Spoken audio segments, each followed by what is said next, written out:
Então, gente, hoje a gente começa o nosso encontro síncrono da turma que começou agora em fevereiro, né? Dia 10. Vocês começaram no dia 10 de fevereiro. Nessa disciplina, uma disciplina padrão, portanto, são 4 semanas. Eu já estou corrigindo as postagens lá no fórum, já estou vendo a participação de vocês. Já já começo lá no circuito integrador também, que são as questões discursivas. Aí lembrando, né? Que as questões discursivas você só consegue fazê-la uma vez, né? Não dá para refazer.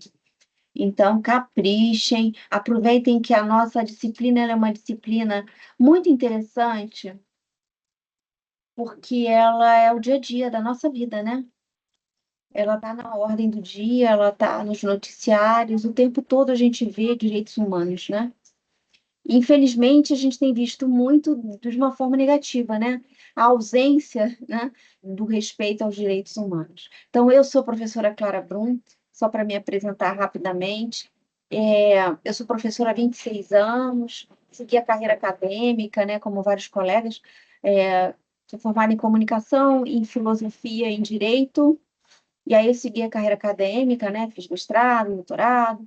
Hoje eu faço psicologia, que é uma grande paixão que eu só consegui resgatar agora. É uma, é um momento meu totalmente de alto amor, né? Eu estou amando fazer psicologia e ajuda em todos os sentidos, né? A gente abre a cabeça, né? E trabalho aqui na Unileia já há algum tempo, já trabalhava em outras, né? Já tenho uma experiência nessa disciplina e participo muito da elaboração de conteúdos, né? E sou muito sensível a essa temática dos direitos humanos, né? Eu acho que talvez é uma matéria que deveria ser ensinada na escola, né? No ensino médio hoje, né? Ética e direitos humanos, porque envolve relacionamentos interpessoais, né? E hoje eu trouxe aqui para vocês, então, uma provocação, né? Uma provocação a partir da nossa disciplina, que tem essa ementa. E que, na verdade, qual é a finalidade de você ter uma disciplina como essa, né, no seu curso? Eu sei que vocês são de vários cursos diferentes, né? Na verdade, a ideia é trazer uma mudança de olhar, é trazer uma expansão de consciência para entender cada um os seus próprios direitos, né? Nós não estamos falando, das ideias que o senso comum. O que é o senso comum? São aquelas concepções que não têm muita consistência, que não é aprofundada, que não é técnica, que não é coerente. São ideias que nascem no mundo da vida a partir de preconceitos, visões distorcidas, né? Muitas vezes o senso comum tem uma ideia muito equivocada, né? E a gente ainda escuta as pessoas tentarem dizer assim que deveria acabar com os direitos humanos. Se acabar com os direitos humanos, nós vamos perder o nosso direito à moradia, à educação, à saúde, à alimentação. Qualquer um vai poder ser agredido na rua por qualquer motivo, como infelizmente a gente está vendo, por exemplo, em alguns países, perdão, em algumas cidades, em alguns estados nos Estados Unidos, né? Naquela polícia especial, ICE, né? Criada pelo presidente atual. E lá as pessoas perderam os direitos civis, então eles podem bater em qualquer um. Lá já tem um pouco dessa cultura, né? E o que é uma contradição. Então, seria uma situação caótica e muito perigosa. Se com todo esse direito já está perigoso, né? A gente vê hoje o Brasil bateu o recorde de números de feminicídios por ano, né? Mais de 1.400, né? Significa que a cada dia 4 mulheres morrem assassinadas em casa pelos seus companheiros, maridos, né? Ex-maridos, às vezes, ex-namorados, ou até alguém que tentou e não conseguiu namorar, ainda tem essa, né? Então, imagina, se já está difícil, imagina se nós não tivéssemos. Então, a gente tem essa disciplina com essa ementa, que, na verdade, ela veio aqui para trazer um olhar mais atento para a nossa realidade social, para que vocês levem para a vida de vocês, cada um na sua área, cada um no seu lugar, no seu espaço, o valor, né, dos direitos, da proteção dos nossos direitos. Então, vocês passam por uma construção histórico-social, porque nada cai do nada. Eu brinco, eu sempre falo isso nas minhas aulas, né? E falei durante muitos anos no presencial, que do céu só cai chuva e helicóptero e avião, né? Então, tudo é uma construção que às vezes passa por muitos sofrimentos, lutas, né? Então, a gente às vezes esquece. A geração hoje atual, mais jovenzinha, que está adolescente, por exemplo, não sabe qual foi a luta da mulher para ter independência. Então, a gente não tem noção desse processo histórico, às vezes. Isso é ruim. Por exemplo, minha mãe, eu não sou uma pessoa tão velha assim. A minha mãe, ela, quando casou, quando ela foi morar com meu pai, ela deixou de ser autônoma, ela se tornou uma mulher casada, então nada ela poderia fazer sem autorização por escrito dele. Então, eu tenho uma amiga, no caso, a minha mãe, ela trabalhava na época, era na Telefônica, era uma empresa, né? O meu pai exigiu que ela saísse, então meu pai foi lá e entregou, feito por ele, uma carta de demissão. Minha mãe foi demitida, porque ela não poderia continuar se ele não autorizasse. A minha amiga já teve mais sorte. A mãe dela, o pai trabalhava num banco e a mãe também. E aí eles se conheceram. O pai era do Banco do Brasil e a mãe, na época, era do, acho que era Bamerindos, era um banco antigo, né? Que já até acabou, não existe mais. E aí, o pai dela não se incomodou. A mãe, depois que voltou da lua de mel, foi trabalhar, normal, foi pro trabalho. Chegou lá, o chefe, o gerente não deixou ela entrar. Não, você não pode entrar. Ela, por quê? Porque agora você é casada. Você só pode entrar se seu marido der uma carta autorizando. Aí o pai da minha amiga deu e ela trabalhou. E assim, tantas outras coisas, né? Até aconselho que vocês assistam um seriado que eu acho muito legal no Netflix, chamado Coisa Mais Linda. Coisa Mais Linda, que é daquela música mesmo. É um seriado que conta um pouco a história do surgimento da bossa nova. É bem bonitinho, sabe? Mas conta a história de quatro, acho que são cinco mulheres. É, são cinco mulheres. Cada uma numa situação de vida diferente e mostrando o sofrimento que era a mulher na década de 50, depois se manteve na década de 60, 70, 80. Com 88 é que as coisas melhoraram. Eu atingi a maioridade, gente, aos 21 anos, e meu irmão aos 18. Meu irmão mais novo que eu, aos 18, e eu aos 21. Porque era assim antes, a mulher era 21 e o homem 18. Agora, com a Constituição de 88, acabou com isso, né? Todo mundo entra junto 18 anos, né? Então, assim, há uma conquista, há uma difícil luta por reconhecimento em várias questões, em vários direitos, né? Então, essa aqui é a nossa ementa que vocês já devem ter dado uma olhada. E eu queria começar com essa provocação para a gente aqui conversar um pouco também, né? Olha só essa provocação que eu coloquei aqui. A força dos direitos humanos está em lembrar que nenhuma sociedade é verdadeiramente justa enquanto qualquer pessoa puder ser esquecida. O que significa esse esquecimento, hein, gente? O que vocês acham? Quem gostaria de me dizer o que significa esse esquecimento? O que significa ser esquecida na nossa sociedade? Pode falar, pode à vontade falar agora. O que seria esse esquecimento? O que vocês sentem? Tem que só abrir o microfone.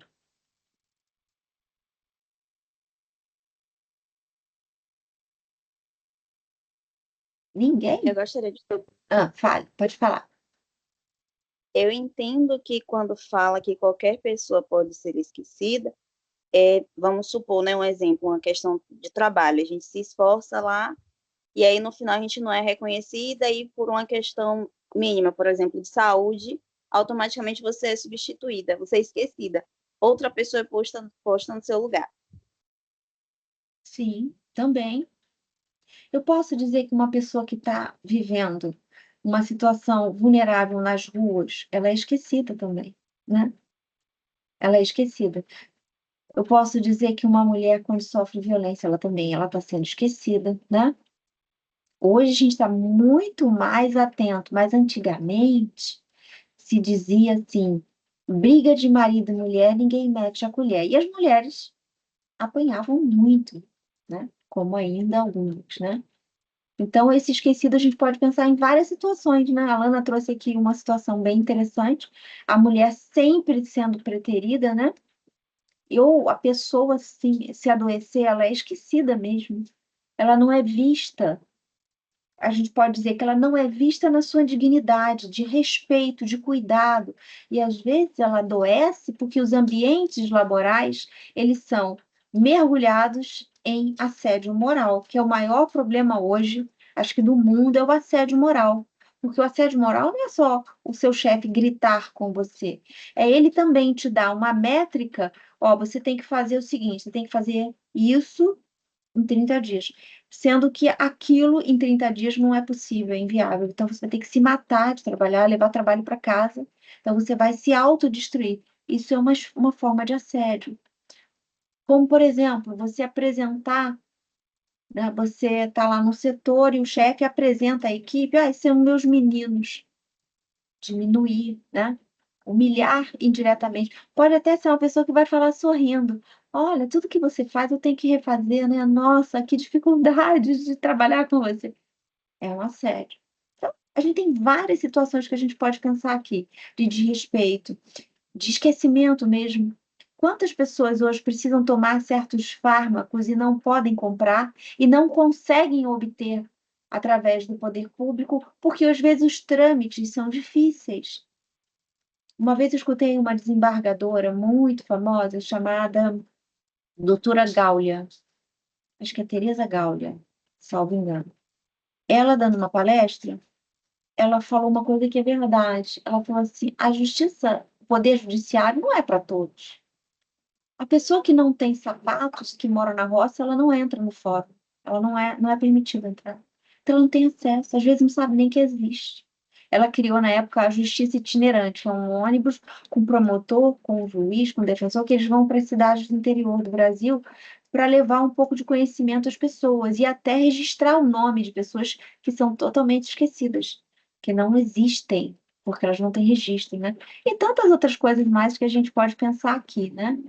Em todos esses casos possíveis que a gente vai pensar e que vocês estão pensando aí, a gente pode falar que a pessoa está esquecida, não tem um direito ali, né? E olha só, eu peguei hoje, na manchete aqui de alguns jornais, eu fiquei olhando assim, fiquei pensando, o que que eu vou levar para os meus alunos como uma provocação? Como é que está o nosso noticiário? Eu confesso que eu cada vez menos uso a rede social. Às vezes entro só para curtir alguém e saio. Eu não consigo mais, porque só tristeza. E não que eu não queira saber das notícias, eu sei. Aí eu uso os canais oficiais de notícias, né? Que tem um critério, que tem um cuidado, que foi checar, né? Que não é fake news. Mas eu fiquei olhando, eu falei assim, gente, a chuva em Minas Gerais, né? Que tá terrível.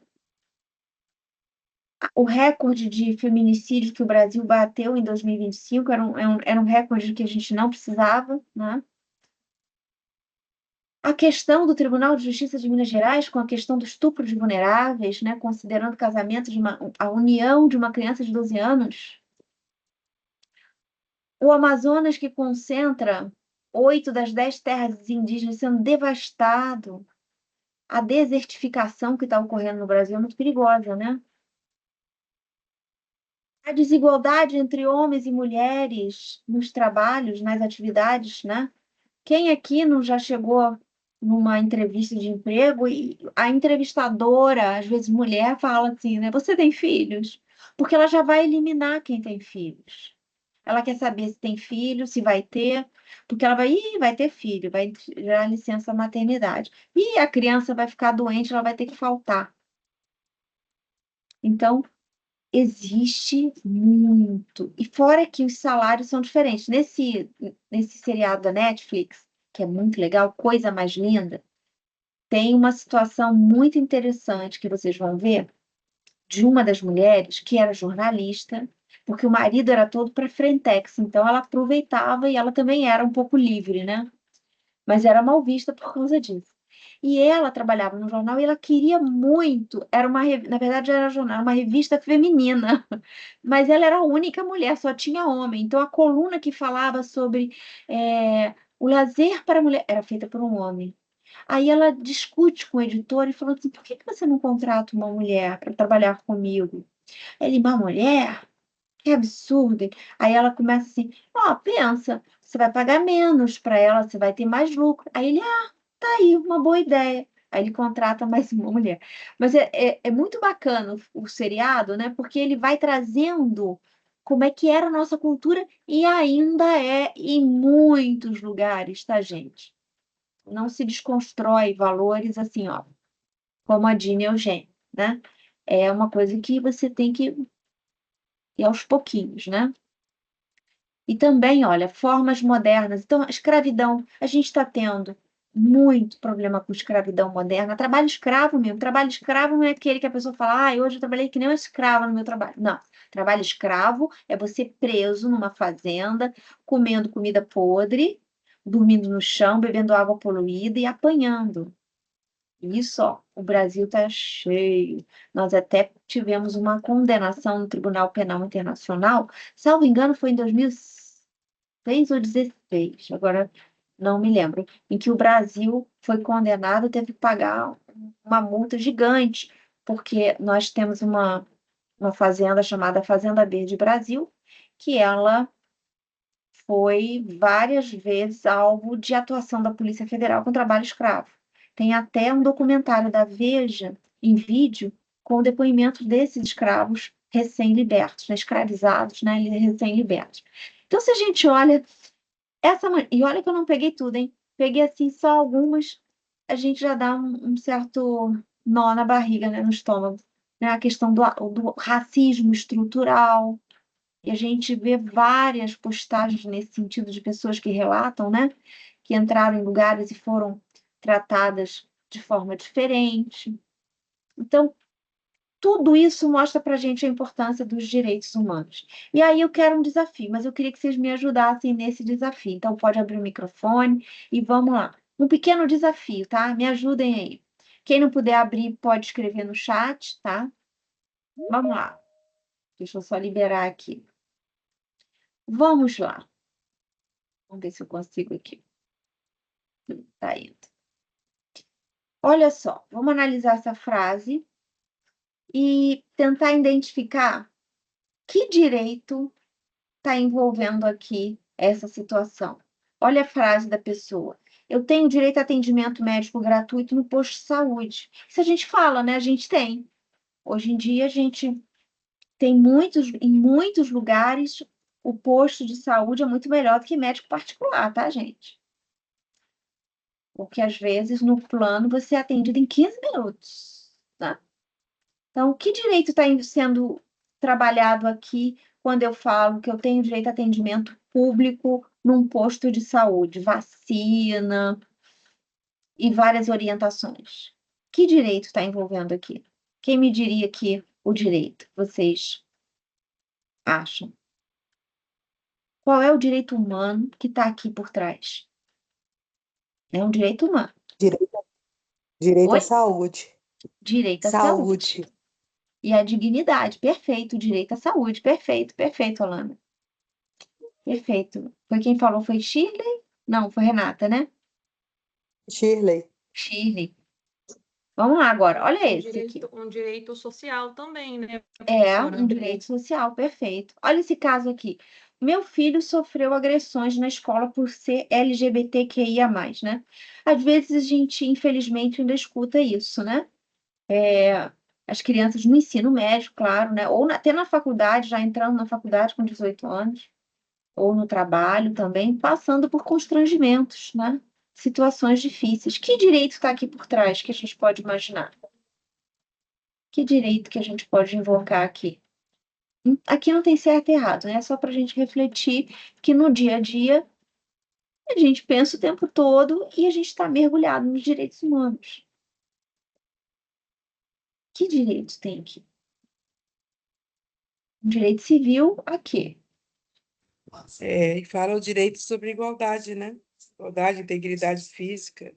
Integridade física, liberdade, né? Cada um, Isso. né? Escolher o seu caminho. Se a pessoa ela gosta de uma pessoa do mesmo sexo, é um direito dela. A gente não pode interferir, cada um é feliz da sua maneira, né?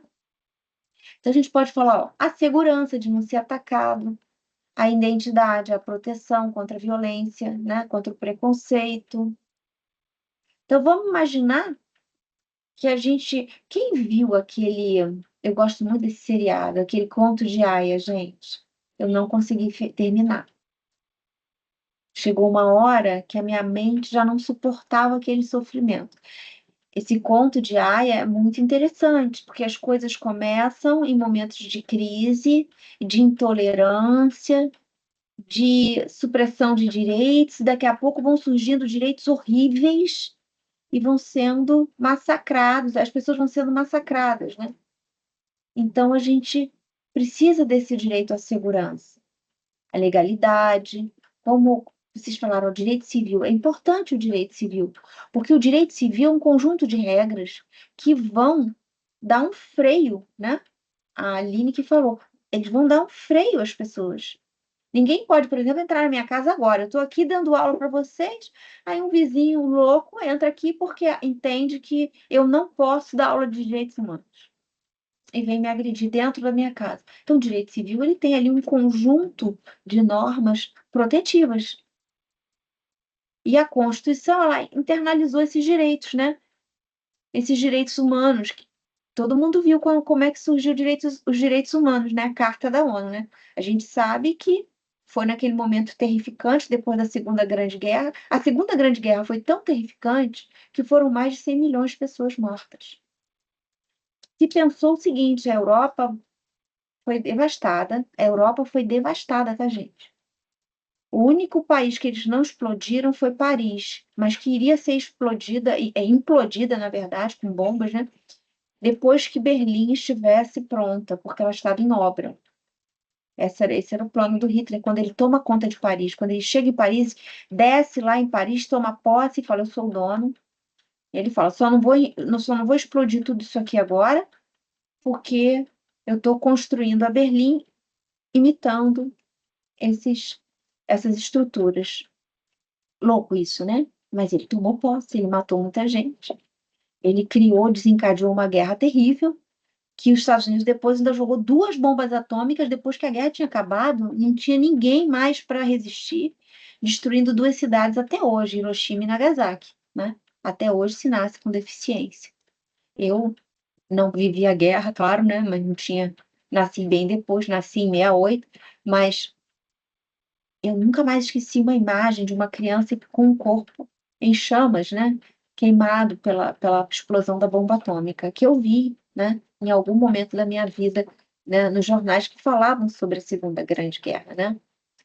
Então, os direitos humanos, eles nascem do flagelo da guerra.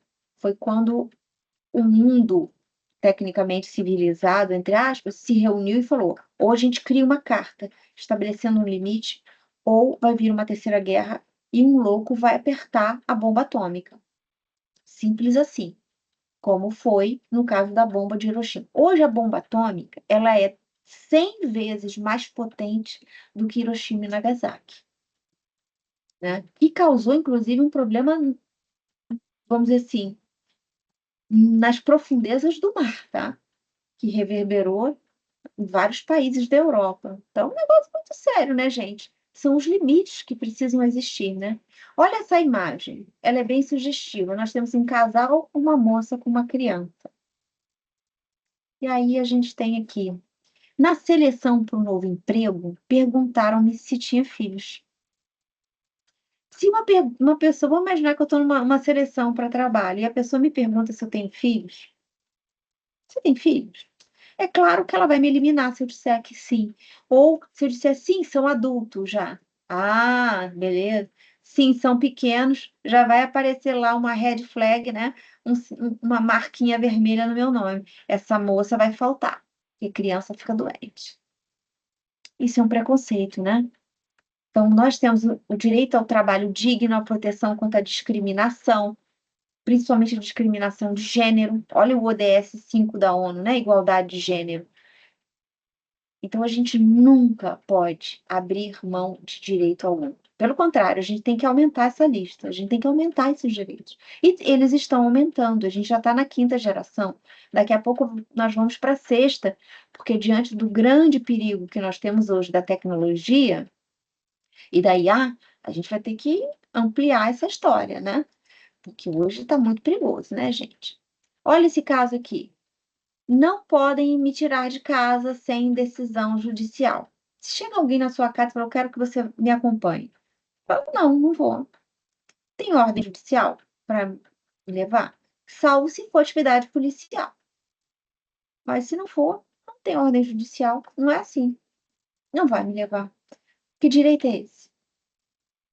Vou já dar a dica aqui. O direito à moradia, à proteção legal, não pode nem entrar.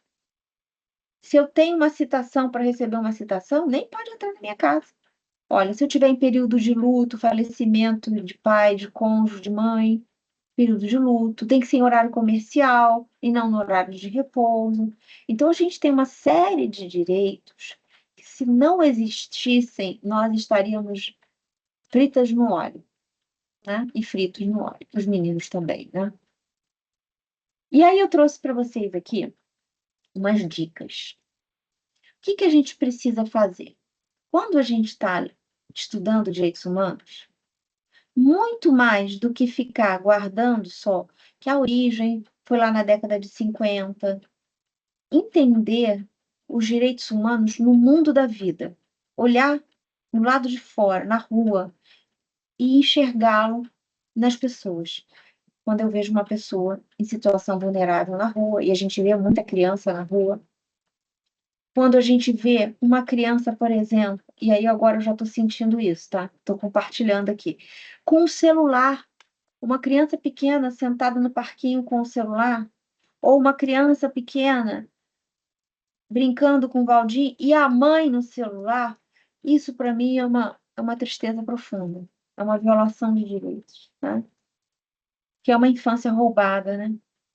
Então, a gente usar a nossa disciplina para a gente desenvolver esse olhar da empatia, esse olhar da compaixão. É uma experimentação. Não adianta você ler um livro sobre empatia. Se você não passar pela experimentação, não vai sentir empatia, não vai perceber o outro, né? Então, eu trouxe aqui uma indicação, que é esse material, depois eu vou colocar aqui, e vou colocar lá também no nosso, quando eu colocar a gravação da aula lá no nosso fórum informação, que é o nosso espaço de troca. Aliás, eu vou botar no fórum dúvidas, tá? Que é melhor, no fórum dúvidas. Eu vou colocar esse PowerPoint e vou colocar a gravação da aula. Aqui eu coloco para vocês 3 links. Um chamado Menino 23, o outro, Holocausto Brasileiro, que aconteceu no Hospital de Barbacena. Já está desativado, graças a Deus, foi considerado o Holocausto Brasileiro. E o que eu falei da Fazenda Verde Brasil, que é do Pará, Brasil Verde, na verdade, do Pará, em que o Brasil foi condenado no Tribunal Penal Internacional por permitir não agir diante, né, do trabalho escravo com mais diligência, né? Alguns livros que falam sobre esse esquecimento, pessoas esquecidas. Vidas Secas, de Graciliano Ramos, que fala sobre retirantes do Nordeste que vivenciam a seca e muitos morrem por conta da seca. Quarto de Despejo, que eu recomendo a todos, de Carolina Maria de Jesus, é um soco na boca do estômago. O Cortiço, de Aloysio de Azevedo, que mostra as condições sempre precárias, né, das pessoas que vivem um pouco à margem da sociedade e são tratadas com preconceito. Capitães de Areia, que vai falar já dos meninos de rua. Olha, meninos de rua no Brasil existe desde a década do Império, desde a época do Império. Então, isso é muito grave. E Meu Pé de Laranja Lima, que mostra exatamente a pobreza, a miséria de uma criança, que ela precisa usar a sua imaginação para ser criança, porque ela vive numa grande miséria. Então, são livros impactantes que mudam o nosso olhar, dentre outros, tá? Vocês podem encontrar aí outros maravilhosos, depois me conta, me indica, e que botam a gente com o pé no chão.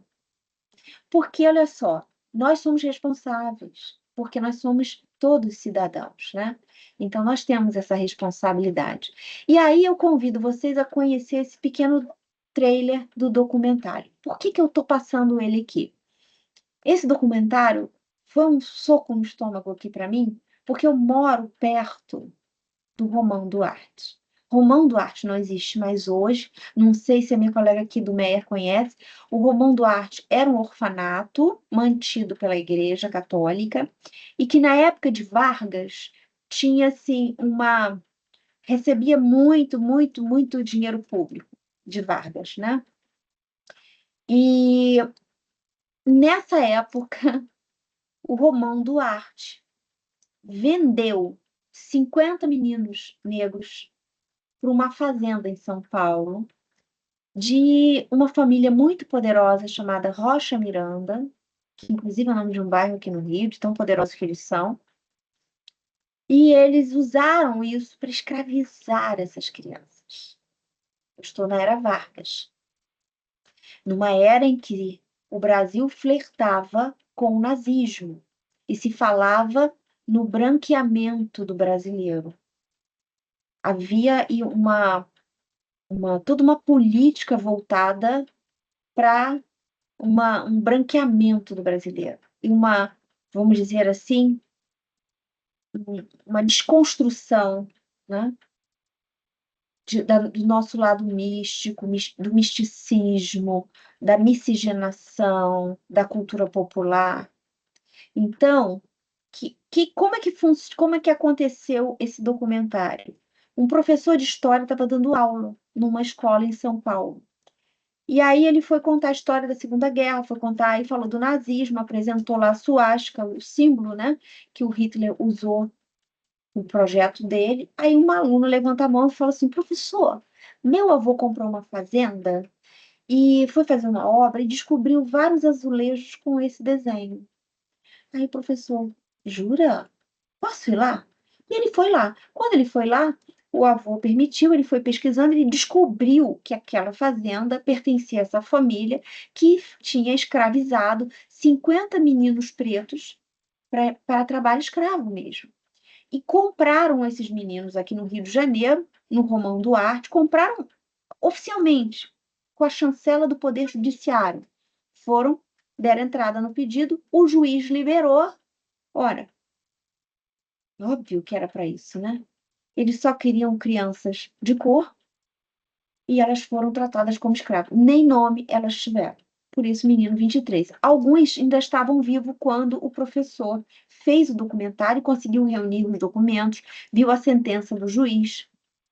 Então, esse documentário, gente, é imperdível. Eu coloquei aqui o link no YouTube para vocês assistirem. E eu fiquei muito impactada, porque durante a minha adolescência eu fui muito ao Romão Duarte, porque era um orfanato, onde tinha a Roda da Vergonha, e eu levava muita coisa. Às vezes levava fralda, brinquedos, e as crianças ficavam lá meio que abandonadas, né? Então eu fiz isso em alguns momentos, mas saía de lá muito triste, né? Que é uma condição muito diferente. Então, eu queria passar um pouquinho desse documentário para a gente escutar. Só me confirmem, botando aqui até quem puder aqui no nosso chat, se vocês estão ouvindo direitinho, tá? Eu liguei aqui o som. Estão ouvindo? Sim. A mentira nunca fica escondida por muito tempo, né?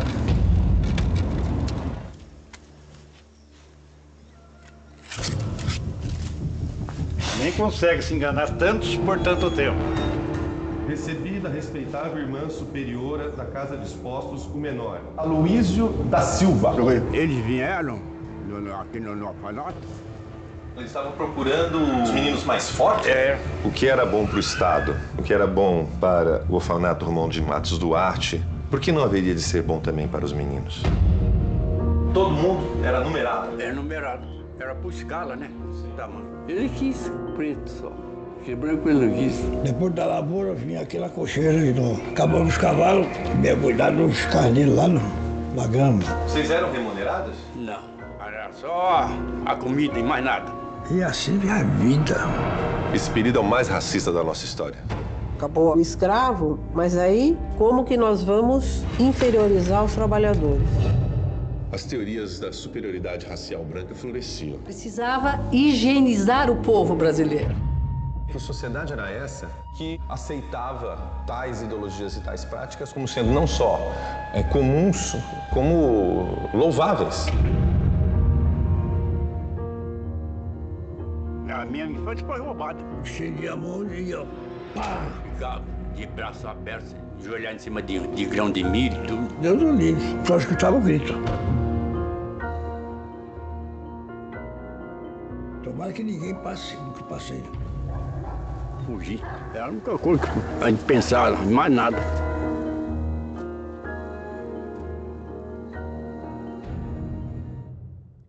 Vale a pena assistir, já está no YouTube. Esse é um pequeno trechinho. E é, assim, assustador, né?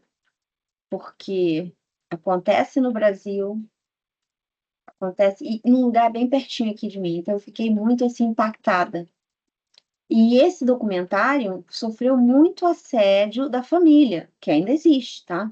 Que tentou impedir de todas as formas. Então, aquele é o professor de história e ele tem várias palestras com ele no YouTube que vocês podem ver também. Ele contando como é que foi toda a pesquisa, como é que ele foi resgatando os documentos. Esses senhores já faleceram, né? Eles já tinham aí quase 90 anos, os dois, né? Foram dos poucos que restaram, né? Que ele conseguiu localizar. Então, esse é um documentário muito impactante, tá? O outro é o que nasceu de um livro chamado O Holocausto Brasileiro, de uma repórter, de uma pesquisadora e repórter, Daniela Arbex. Ela começou a levantar algumas informações sobre um hospital em Barbacena e descobriu que ali era um depósito humano. Se jogavam pessoas ali. Agora, eles jogavam mulheres que os maridos queriam se separar para arrumar outra, jogavam filhas das famílias que às vezes engravidavam sem estar casada, eram jogadas lá também, e lá elas enlouqueciam. E crianças autistas, crianças com problemas, então era um depósito humano. E ali se dava choque elétrico, e as pessoas muitas vezes morriam, e as famílias nem sabiam. E os corpos eram vendidos para as universidades de medicina da época. Então, o Holocausto, esse holocausto considerado, esse hospital colônia, né, que foi o holocausto brasileiro, ele ficou por mais de 2 décadas funcionando. Precisou ter um escândalo internacional para que o Brasil tomasse alguma medida, né? Porque inicialmente, quando ele foi denunciado por alguns médicos, esses médicos foram perseguidos e caçados pelo próprio Conselho de Medicina, né? Então, uma situação bem complicada. E aí eu deixo uma outra frase aqui. A dignidade humana é o coração dos direitos humanos e protegê-la é um dever coletivo, é um dever de todos nós. E aí tem esse pequeno documentário que não vai dar tempo da gente ver ele todo, mas eu vou deixar vocês ouvirem um pouquinho.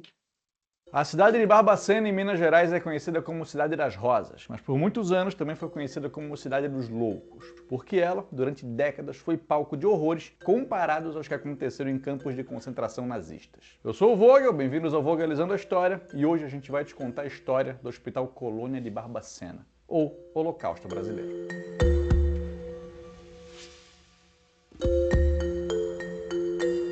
As imagens são reais, tá? Joaquim Silvério dos Reis foi um dos traidores do movimento que a gente conhece como Inconfidência Mineira. Ele e outros caras contaram para as autoridades portuguesas o plano de revolta e a revolução foi por água abaixo. Contudo, ele recebeu terras por sua traição. E em uma delas, cresceu a Fazenda da Caveira, onde anos depois foi instalado um hospital que tinha como objetivo atender pessoas com tuberculose. Isso foi na cidade mineira de Barbacena, na Serra da Mantiqueira, a mais ou menos 170 quilômetros de Belo Horizonte, uma região de clima mais ameno e que justamente por conta desse clima se criou um mito de que o lugar era perfeito para tratar tuberculose e também transtornos mentais.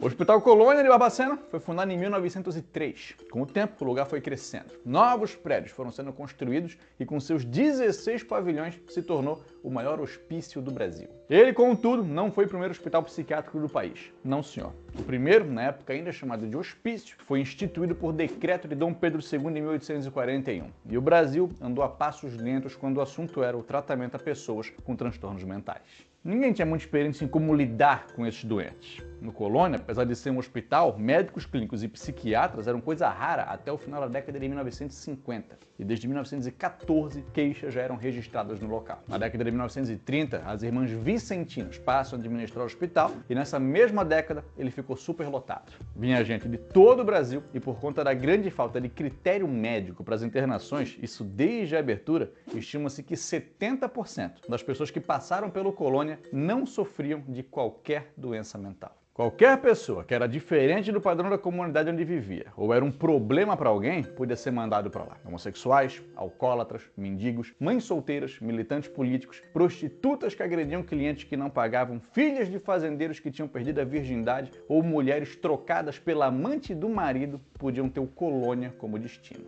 Uma das pacientes foi mandada para lá porque tinha como sintoma a tristeza. Uma filha foi mandada para lá por seu pai como forma de punição, por ser uma menina rebelde. Simplesmente, ser uma pessoa negra podia ser perigoso se tivesse alguém branco incomodado com ela. Vamos lembrar que o Brasil do começo do século XX tentou embranquecer a sua população. Então era uma alternativa tirar as pessoas negras da sociedade e colocar em um lugar como um hospital psiquiátrico com muros altos. Na época, qualquer pessoa que tivesse interesse em internar alguém podia solicitar um simples atestado médico que já podia conseguir a internação de uma pessoa que fosse um problema para ela. Imagina a facilidade que era para um coronel ou um marido rico conseguir um desses. Famílias que não queriam lidar com parentes doentes, por não querer ter esse trabalho ou por vergonha, tinham no depósito de gente, que era o Colônia, a sua solução. Crianças com epilepsia eram levadas para lá e um caso conhecido é de um garoto de 16 anos que foi levado porque sua mãe, uma pessoa humilde, com pouca instrução, foi convencida pela vizinhança de que o garoto tinha algum problema, porque não falava muito. Ele chegou lá com 16 anos e só foi reencontrar sua irmã quando tinha mais de 80. O Colônia tinha pensionistas, que recebiam uma comida melhor e uma atenção a mais. E também era comum que recebesse pacientes de outros hospitais, inclusive crianças, que nunca mais voltariam a ver suas famílias. Em 1970, 84 pacientes do Hospital Raul Soares, em Belo Horizonte, foram enviados para o Colônia sem que médicos e familiares soubessem. E quando o Hospital de Neuropsiquiatria Infantil de Oliveira fechou, no começo da década de 1970, as crianças foram transferidas para o Colônia, todas com alguma deficiência ou necessidade especial. As pessoas podiam chegar lá, levadas pela polícia, de ônibus ou nos famosos trens de doido, expressão criada por Guimarães Rosa e que se popularizou para se referir aos trens, que saiam da estação Via Forte e levavam os pacientes para o Colônia, em um vagão destinado aos loucos, onde passageiros regulares não podiam ir. Era comum que as pessoas chorassem quando a viagem terminava. Daniela Arbex, autora do livro Holocausto Brasileiro, diz que o lugar era um campo de concentração travestido de hospital e que ao receberem um passaporte por Colônia, as pessoas tinham sua humanidade confiscada. Elas chegavam lá de maneira muito parecida a como os judeus chegavam em campos de concentração durante a Segunda Guerra Mundial. E várias comparações no decorrer dos anos foram feitas entre o Colônia e esses campos. Quando os novos pacientes chegavam, eram separados por idade e sexo. Entregavam tudo o que tinham, inclusive as roupas, para tomar um banho coletivo, muitas vezes gelado. Mulheres que nunca na vida tinham ficado nuas na frente de alguém tinham que passar ali por essa humilhação. Os homens tinham o cabelo raspado e depois disso todo mundo recebia o azulão, um uniforme azul característico do Colônia. Nem sempre quem chegava lá sabia por que tinha sido mandado para o Colônia. Antônio Gomes da Silva disse que foi mandado para lá por conta de bebedeira após perder o emprego, através da canetada de um delegado. E dos 34 anos que esteve no hospital, passou 21 sem falar e foi considerado mudo. Acontece que nunca tinham perguntado nada pro cara. As crianças que iam pro Colônia recebiam o mesmo tratamento dos adultos e às vezes até compartilhavam o mesmo espaço. Não recebiam estímulos e não aprenderam coisas básicas, como ir ao banheiro e usar talheres para comer. Imagina se iam ensinar suas crianças a ler e escrever. Crianças que não andavam ou que tinham paralisia cerebral ficavam o dia inteiro em berços e não eram tiradas de lá nem para tomar sol. Em uma rara ocasião em que um jornalista esteve lá, ele perguntou o que ia acontecer com essas crianças se chegassem à idade adulta. E a resposta foi: elas morrem. Pessoas passavam a vida inteira lá. Tem casos de mais de 50 anos de internação e raramente recebiam visitas. Em alguns casos, a família deixava a pessoa lá e mudava de endereço em seguida, sem avisar o hospital para que não tivesse jeito de a pessoa ser devolvida para sua família. Os pacientes eram acordados às 5 horas da manhã e levados para o pátio, onde ficavam até a noite, não importando se estava frio ou chovendo, em um ócio completo, sem nenhuma atividade para ser feita. O café da manhã era às 8, o almoço ao meio-dia e a janta às 5 da tarde. O café era baseado em pão e manteiga, enquanto as outras refeições tinham macarrão, arroz, feijão, carne e ovo, mas não em quantidade suficiente para alimentar bem e também sem tempero para dar sabor. O prontuário de setembro de 1981 fala do surto de uma interna chamada Sueli, que, alegando estar com fome, pegou uma pomba e comeu ela na frente de todo mundo. Como a autora do livro diz, as pessoas passaram tanto tempo sendo tratadas como bichos que se comportavam como bichos. No conceito de muitos, nem gente eles eram. Vou parar aqui. O espaço era dividido entre as pessoas e os ratos. Os pacientes bebiam água de esgoto, viviam em meio à sujeira. Depois vocês vão ver ele todo, tá? Porque ele é um trecho bem maior. Que aí ele vai contar que essas pessoas tomavam choque elétricos, que muitos ali que ficaram ali acabaram morrendo, os corpos eram vendidos para as universidades e quem estava na direção desse hospital ganhava muito dinheiro com a venda dos corpos e as famílias nem sabiam às vezes. Algumas não queriam saber, outras nem sabiam, né? Então, passei só um trechinho, porque a gente está tendo aqui um olhar um pouco mais amplo da nossa realidade e como é importante a gente pensar em direitos humanos. Como é importante ter a segurança de uma legislação que diz não, ó, não pode fazer isso, não pode tratar a pessoa de forma, né, humilhante, degradante, né, destruir a sua dignidade. Se a gente for olhar no mundo hoje, quantos conflitos existem, conflitos armados acontecendo, apesar da ONU, apesar de todo o esforço?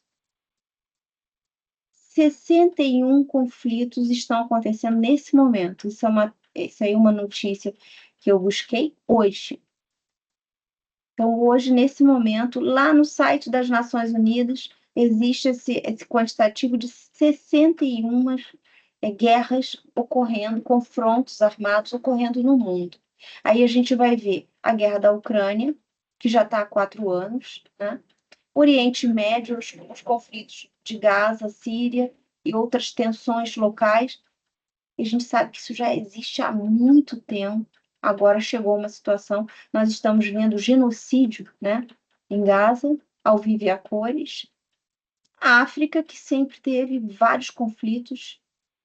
A Ásia também, o Afeganistão e várias outras áreas de tensão. Fora as guerrilhas pequenas que a gente sabe do narcotráfico nas Américas, na América Central e tantas outras situações. O genocídio indígena no Brasil, que é uma coisa muito séria, né? Então, o que a gente percebe? Todo lugar de conflito, ele leva a um movimento de pessoas em busca de socorro. Aquelas que conseguem, por exemplo, em Gaza eles estão presos, eles não conseguem fugir. Alguns conseguiram, logo no início, mas agora quem está lá não consegue mais sair. Mas em vários outros lugares você tem um movimento, um deslocamento muito grande. Então a ONU ela estima que hoje tem 70 milhões de pessoas deslocadas em razão de conflitos armados, de situações graves e desastres também, né? E isso é uma situação que merece cuidado, né? E atenção de todos, né? E aí, pensando sobre isso, eu vou ler aqui uma pergunta discursiva para a gente pensar aqui juntos e eu aproveitar e dar umas dicas de como vocês podem fazer o circuito integrador. O circuito integrador, ele vai trazer uma situação concreta e vai fazer uma pergunta, vai aparecer um enunciado para que você aplique aquele conhecimento e traga uma reflexão. Então, você vai escrever naquele espaço uma resposta. Qual é a dica que eu dou? Olha só, pega a disciplina, lê as aulas, fazendo apontamentos. Escrever é muito importante. Quando você escreve, você está fazendo uma ampliação dos seus circuitos aqui neurais. Então, você está criando as sinapses cerebrais. E uma vez que você faz isso, depois você consegue reforçar esse conhecimento e lembrar dele. Então, escrever é muito importante, né, para o estudo, para o processo de aprendizagem. Então, o que eu recomendo? Faça um resumo de cada aula. Na hora que você acessar o circuito integrador, abre o seu resumo tudo prontinho, e você enfrente as duas questões. Leia o contexto e o enunciado. Então, olha essa questão aqui. Na aula 2, temos duas formas de categorizar a evolução dos direitos humanos: gerações e dimensões. São maneiras diferentes, né, de nomear, com uma preferência pela segunda, ou seja, pela palavra dimensão. Por que será, né? Explique a crítica implícita ao termo gerações e justifique por que a noção de dimensões é considerada mais adequada para compreender a natureza dos direitos humanos, utilizando como exemplo a primeira dimensão mencionada na aula e suas características. Então, olha só, o que o enunciado está pedindo? Está pedindo para você explicar por que se prefere usar hoje a palavra dimensões de direitos humanos do que gerações. E trazer algum exemplo. Então, quando você enfrentar uma questão, bota um rascunho e rabisca, faz um esqueleto. Então, primeira coisa que eu tenho que falar, por que gerações e por que dimensões, por que dimensões é mais importante, e o exemplo. E aí a gente vai ver aqui. Essa é uma sugestão de gabarito, né? Os autores destacam que o termo gerações, por sugerir uma ideia de substituição, não se alinha com a natureza interdependente e indivisível dos direitos humanos. Eles são interdependentes e indivisíveis. O meu direito à moradia está vinculado à dignidade humana, e assim vai. Eles são todos interdependentes, né? Você não pode excluir alguns e considerar apenas outros. Eles estão ligados como numa rede, numa tessitura. Então, a preferência pelo termo dimensões, aí já estou no segundo momento do meu esqueletinho. Eu fiz um esqueletinho. Primeiro, definir gerações, definir dimensões, explicando a crítica. Depois, trazer o exemplo. Então, você cria uma sequência lógica. E uma dica que eu dou: se a questão tivesse em letra A, letra B, letra C, coloca letra A, responde, letra B, responde, letra C, responde. Não faz uma redação única. Sabe por quê? Porque às vezes a gente se empolga e esquece alguma coisa. E aí não respondeu tudo.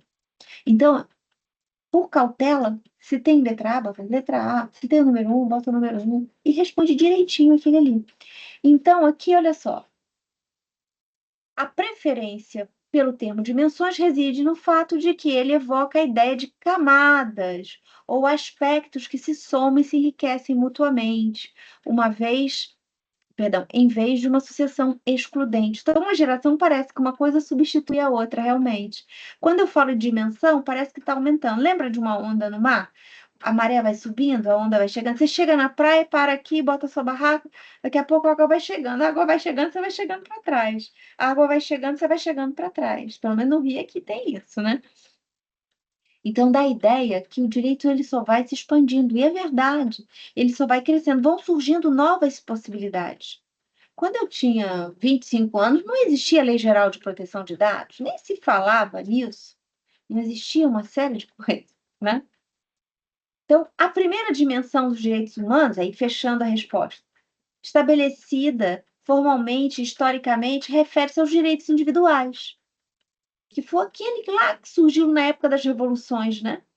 Ela emergiu no século XVII, se consolidou durante os movimentos de libertação e democracia nos séculos XVIII e XIX, impulsionados pela burguesia contra as monarquias absolutistas europeias. A gente sabe que os direitos vão existir no momento em que a burguesia ela toma o poder e a monarquia acaba. Porque na monarquia ninguém tem direitos, tá? Não tem cidadania na monarquia. Só o rei tem poder, só o rei tem direitos. Súdito não tem. Só o rei é o proprietário das terras. Súdito não é proprietário de nada. Ele usa e tem que pagar um imposto para o rei. Só você assistir os filmes da Idade Média que você vai ver o cobrador de impostos, né? O rei pode tudo. O rei está acima das leis. Então, não existe nada privado, né? Na verdade, assim, de um cidadão numa monarquia. Então, quando a burguesia ela vem reivindicando isso. Opa, eu quero também direito. Opa, eu também quero ter propriedade. Então, ela vai criar toda essa lógica, né? E aí você continua. Os exemplos. Exemplos concretos incluem a liberdade de voto, foram os primeiros. A liberdade de culto. Ó, e dia 24 de fevereiro foi a conquista das mulheres votar no Brasil, hein? E a liberdade de planejamento familiar. Esses direitos de primeira dimensão, portanto, focam na proteção do indivíduo contra a interferência excessiva do Estado, garantindo suas liberdades fundamentais e a participação na vida política. Então, o rei passa a ser limitado. Opa, eu não posso mais. Ó, senhor rei, eu tenho direitos. Você não pode mais invadir a minha esfera. E aí surge a diferença entre privado e público. Os direitos eles não foram substituídos pelas dimensões posteriores, mas continuam sendo pilares essenciais do sistema dos direitos humanos, demonstrando a inadequação da ideia de gerações que se sucedem e se anulam. As dimensões posteriores, como os direitos sociais e econômicos, expandiram e complementaram essa base inicial de direitos individuais e políticos. Aqui eu fiz um texto bem maior, mas para poder explicar. Mas lá você pode fazer uma coisa dentro daquele espaço, desde que você faça com início, meio e fim.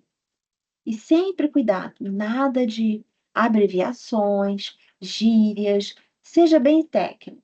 Por isso que é legal fazer um resumo das aulas, para ir treinando a redação e a linguagem, que na hora que vem a questão, você, opa, já rapidamente olha o seu resumo. É isso, você vai lá e escreve direitinho, faz uma revisão rápida e dá o ok, né? Mas sempre com muito cuidado, prestando bem atenção na pergunta. Quais são os erros mais comuns que eu vejo no circuito, né, integrador? Aí aqui eu botei aqui para vocês só como exemplo a primeira dimensão, a segunda, a terceira, a quarta e a quinta, que nós já estamos, né? E daqui a pouco já vem a sexta, a sétima, a oitava. E o mundo vai se tornando cada vez mais cibernético, né? A gente vai buscando mais direitos, né? E aí, gente, o que a gente precisa ter? Muito cuidado na hora de responder as questões, ler a pergunta, entender a pergunta, para ir pontualmente, vai pontualmente na resposta. Se é explique, explica o conceito. Se é compare, compare os conceitos que estão ali elencados. Muito cuidado, que às vezes leia com calma o enunciado, o contexto e o comando. O comando da questão é: analise a relação entre A e B, explique por que se prefere dimensões e não.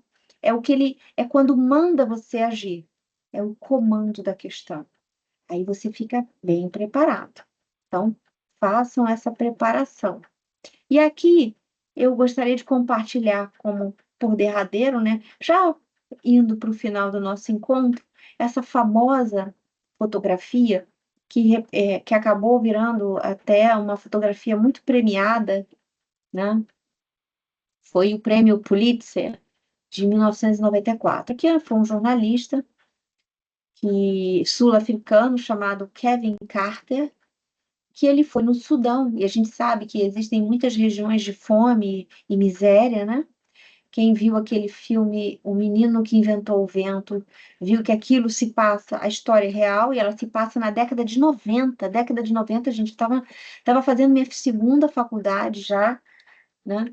E eu terminei o meu mestrado em 98, então, assim, eu fiquei muito impactada. Eu estava nesse bairro, né? No Rio de Janeiro. Então, esse fotógrafo, ele tirou essa fotografia de um menino que, inclusive, já estava tendo assistência da ONU, porque ele está com um braceletezinho de papel, que é uma marcaçãozinha das famílias que já estavam sendo assistidas. E ele estava com uma desnutrição tão absurda que ele não estava conseguindo mais se mexer. E tinha um abutre um pouco atrás dele, e o repórter pegou essa imagem, que estava esperando só ele morrer para poder comê-lo, né? Que é uma coisa muito comum, né? Nessas regiões de seca, de fome. E essa imagem, apesar dele ter ganho esse prêmio e tal, gerou um debate muito absurdo, e ele foi acusado e foi atormentado, porque como a criança morreu, aí se especulou, a criança morreu, você não fez nada, você não afastou o abutre, você... Então, existem várias versões, que alguns dizem que ele foi lá e conseguiu afastar o abutre, outros não, que ele deixou a criança morrer para ver o abutre atacar. E o fato é que botei até o link para vocês acessarem.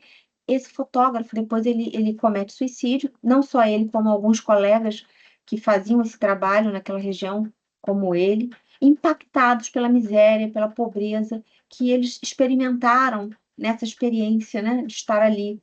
E ele deixa uma carta quando ele comete suicídio, dizendo que o sofrimento, a dor pela vida humana em sofrimento foi muito maior do que qualquer alegria que um prêmio poderia ter dado a ele. E ele depois comete suicídio, né? E vem a óbito. Então, essa imagem, ela é impactante. E aí fica para a gente a seguinte reflexão. Todos nós sabemos, nesse momento, onde é que tem fome e miséria, assim, nós sabemos que tem uma guerra que está sendo comparada, né, ao Holocausto que os judeus sofreram, e agora em Gaza. Olha a ironia. A gente sabe que na Ucrânia também tem guerra. A gente sabe que na África ainda tem situações terríveis. A gente sabe que tem o genocídio indígena no Brasil. E é genocídio mesmo, né? Inclusive, os pesquisadores que trabalham com indígenas são ameaçados de morte também. Eu já escutei pessoalmente o relato de uma pesquisadora no Rio Grande do Sul, uma professora que é especialista em direito indígena, e ela falando que várias vezes ela sai de casa e não sabe se vai voltar. Ela é seguida por homens de moto, porque ela está ali fazendo um trabalho sobre os indígenas no Brasil, né? Por exemplo. E tantas outras situações, como o tráfico humano. A gente tem vários vídeos na internet que mostram os grandes desafios que nós temos como nação.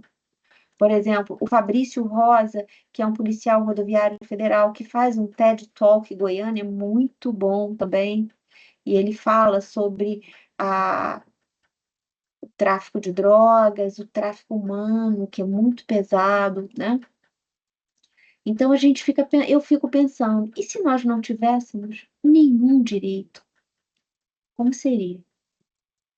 Se apesar de termos todos esses direitos, o Brasil ser signatário, o Brasil se comprometer, o Brasil ser condenado em Tribunal Penal Internacional, porque às vezes não cumpre o protocolo, né?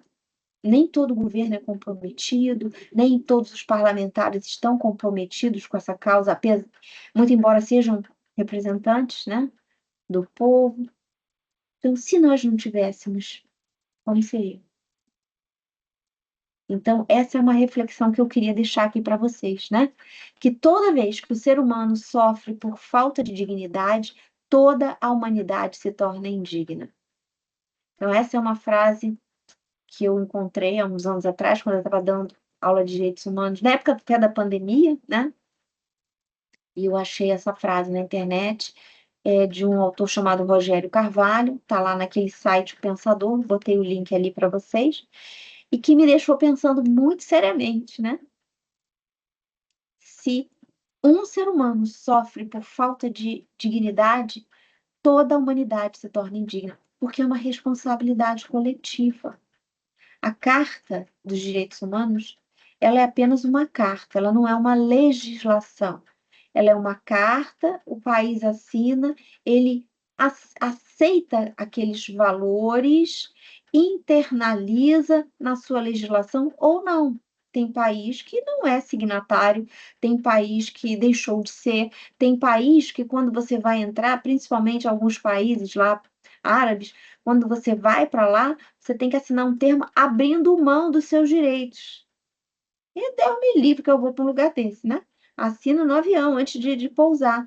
Você assina um termo aceitando as condições locais e abrindo mão dos direitos humanos. De jeito nenhum, né?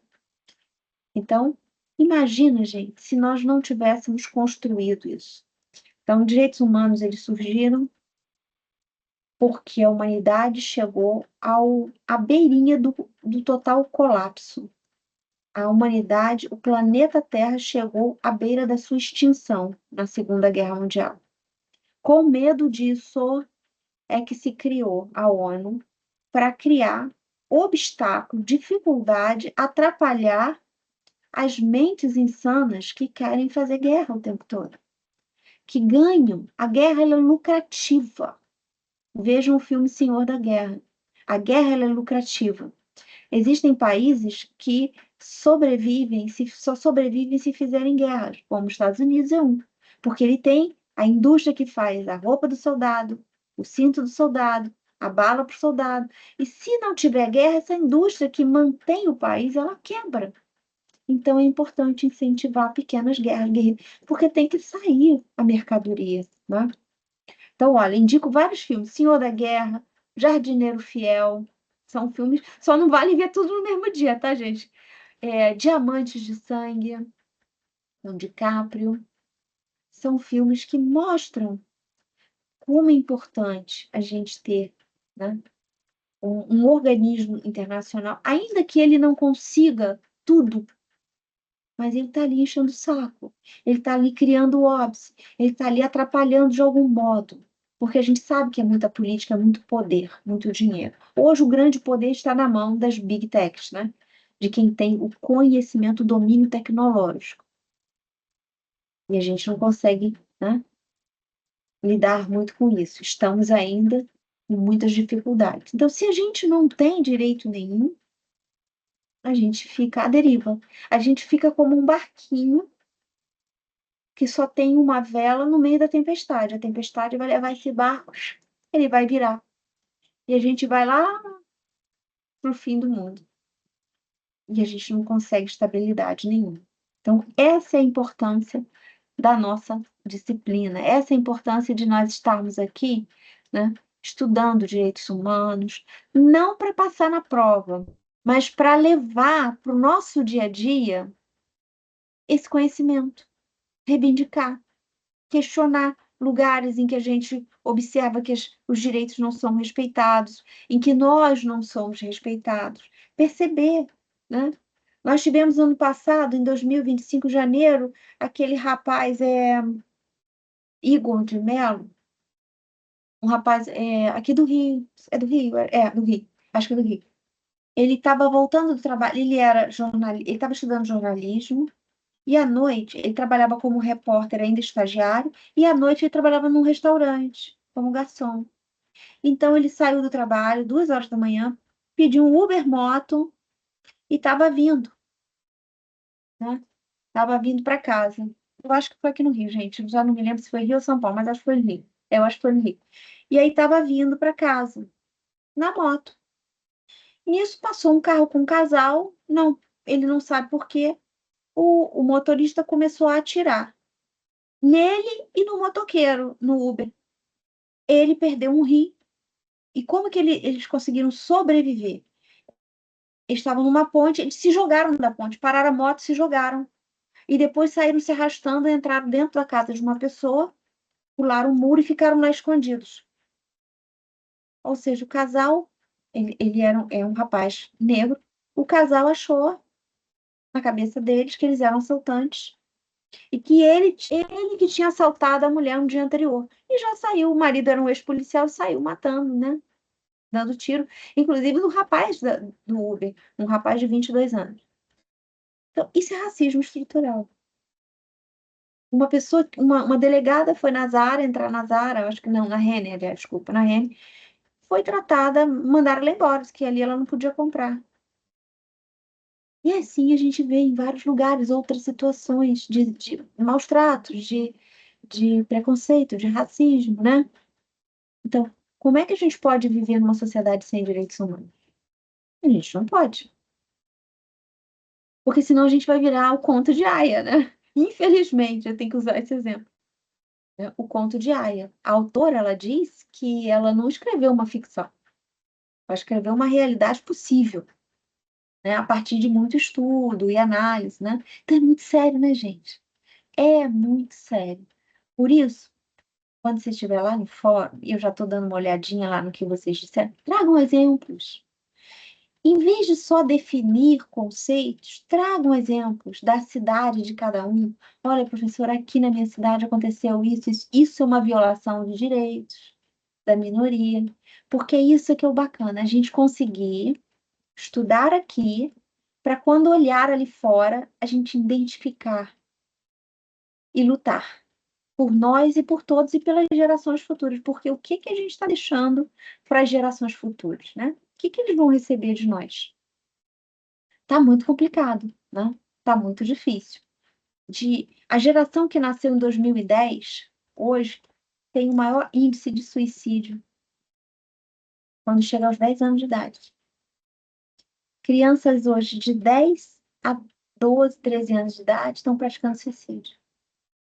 Eu confesso que eu passei a minha infância inteira, nunca tinha ouvido falar disso. Fui saber adulta, né? Já adolescente, adulta.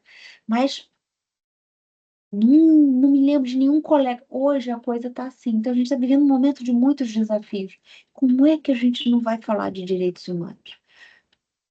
Direitos humanos também, para ser um freio à tecnologia, a ser um freio ao vício de tela que apodrece literalmente o cérebro. A gente tem um negócio chamado amígdalas no cérebro. Não é só aqui, não. Aqui também tem. E está ligado às emoções. Então você vai inflamando e apodrecendo partes do cérebro com excessos de tela. Então, como é que a gente pode viver e não ter um direito para dizer assim, basta, não pode isso, não pode aquilo, criança não pode ter rede social, criança não pode ter celular, né? É uma construção social, é uma construção histórica de transformação, né? A Aline colocou aqui no meu bairro houve um caso de suicídio de adolescente com faixa de judô. Pois é, a automutilação é uma coisa que hoje é corriqueira. Eu acompanhei um autor chamado Jonathan Haidt, né? Ele é um professor de psicologia social. Foi aí que eu gostei, comecei a buscar psicologia. E ele lançou um livro chamado Geração Ansiosa. E ele fala que nunca na história do mundo se viu tanto suicídio de crianças. Crianças. Então, tem alguma coisa, né? Então, qual é o sentido da gente estudar direitos humanos? É para a gente olhar para isso com empatia e tentar mudar esse cenário, né? Combater essa crueldade, né? Não permitir a perpetuação de certos discursos, de certas visões violentas da vida e excludentes. E lutar, questionar, né? É mesmo, ó, já é o terceiro caso do ano passado para cá, diz a Aline aqui no chat, numa população de 7.000 pessoas. Isso é muito sério, né, Aline? Muito interessante, né? E nós, como profissionais, cada um aqui na sua profissão, no seu caminho, a gente tem que fazer a diferença. E aqui nós temos várias mulheres, né? Deixa eu ver, só tem mulher, né? Só tem mulher. É a Alana, Aline, deixa eu até baixar a lista de presença. Renata, Anísia e Chile. É. Nós, então, que somos as mais sofridas, né? Existem grupos também que sofrem, né? Os homossexuais sofrem muito, as mulheres trans sofrem muito, os homens trans também. Então, é luta. Então, vejam, ó, coisa mais linda, que é um seriado do Netflix. Vejam esses documentários que eu coloquei, que eu vou colocar lá no chat para vocês. Eu não vou colocar aqui, porque quem entrou pelo link não está vendo o chat, né? Então, eu vou botar lá. E o melhor de tudo, né? Essa é uma atividade que vale pontuação extra. Então, vocês que participaram aqui, que estão aqui comprometidas, e a gente está chegando ao final, vão ganhar uma pontuação extra de 30 pontos extras. Então, eu só peço uma semaninha para eu poder fechar tudo, baixar o vídeo e colocar ali para vocês. Então, é uma oportunidade de construção de conhecimento, de troca, de todo mundo se conhecer. Eu queria agora pedir para vocês abrirem o vídeo, para eu conhecer quem puder, né? Para eu conhecer vocês também, né?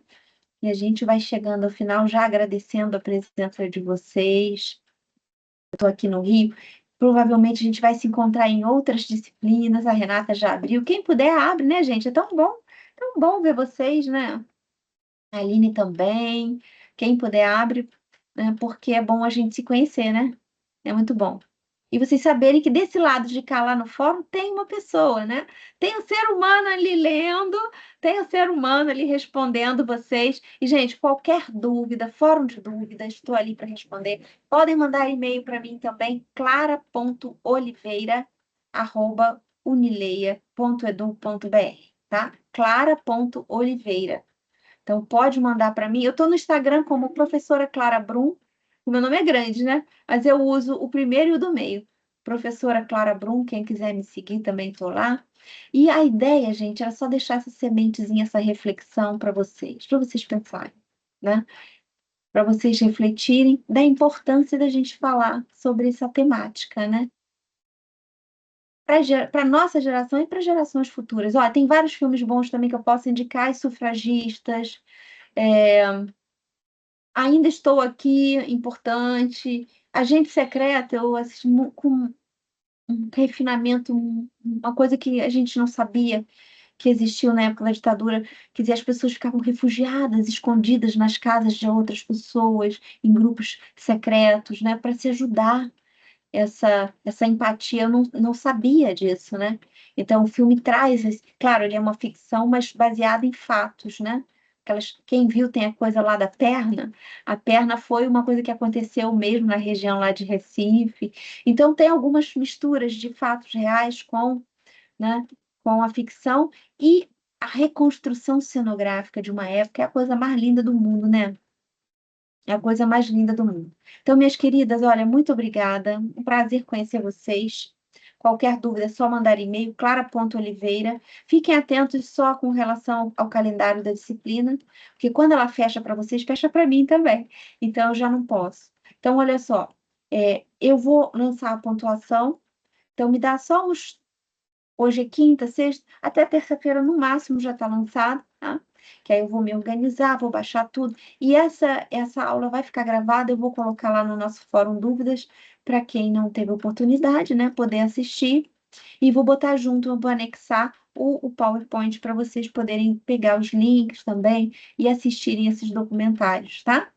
E vejam também Filho de Mil Homens, que é de um livro de um português chamado Vitor Hugo Mãe, muito bonito também, tá? Com o Rodrigo Santoro. Tem várias coisas, ó, Bicho de Sete Cabeças com o Rodrigo Santoro, também um filme bacana que a gente reflete sobre direitos humanos. Tem muita coisa boa que a gente vai, né? O bom é que a gente vai ficando melhor a cada dia, né? Então, um beijo, muito obrigada, fiquem bem, bom descanso e sucesso na disciplina, tá? Tudo de bom para vocês. Quem ainda não participou do fórum, vai lá, participa. Eu já estou fazendo a correção lá, já estou colocando as minhas observações, tá? Beijo grande, gente. Bom descanso e muito obrigada, tá? De estarem comigo até agora. Obrigada. Tchau, boa noite. Tchau.